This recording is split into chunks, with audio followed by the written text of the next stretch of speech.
Hi, welcome to another episode of Hot Takes.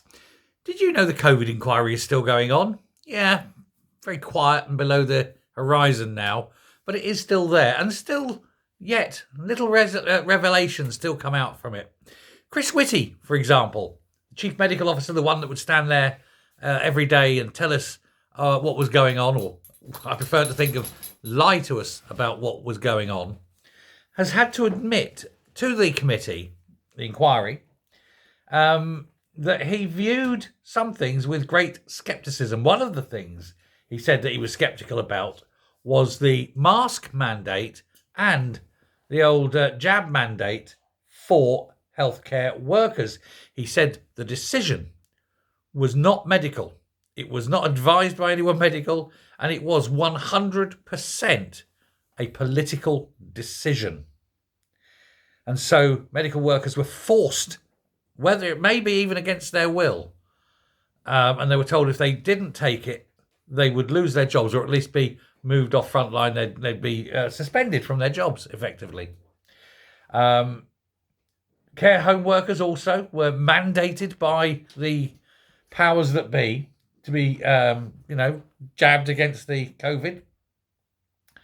They were among the first to be given the jab. And it was known at this time as VCOD, and they call that vaccination as a condition of deployment. But actually, it's not deployment as much as employment. People were blackmailed and threatened. It was controversial, but they were blackmailed and threatened into having this, told that their jobs would be gone if they didn't. It was later abandoned when it showed that it actually didn't make any difference. This is according to Chris Whittey. They looked and they saw that the numbers were the same. Now, Professor Whittey said that the decision was a balance between the risk of having a vulnerable person cared for by someone who hadn't been jabbed or had, but they also had to respect personal autonomy. And indeed, it was only stopped after legal threats were put in by unions, he said.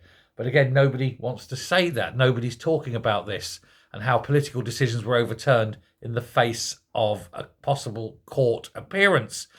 And also, no, certain people who said, no, we can't go to court. He said he can't name who this was, but we all know. And he said the trouble was everything you take has side effects. Some of them are rare, some of them are severe, and a lot of them are unknown even unto this day. He said it was a medical procedure pushed by political expediency.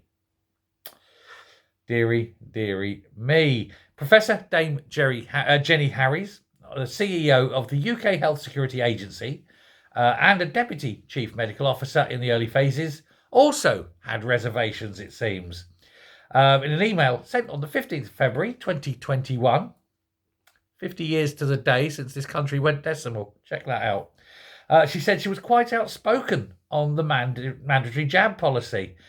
Her words, "I am hugely supportive of getting care homes protected, but I have seen no evidence to suggest that this policy is going to result in more benefit than harm." They're all coming out now, aren't they? All the rats are fleeing the sinking ship because they see where this is going. They're all saying, well, we were always saying it shouldn't happen, blah, blah, blah. And it's just like we all knew. It's all political. It was all a push. And all the medical people now are saying, it's all political. They're trying to distance themselves from the truth. Thanks very much. Bye.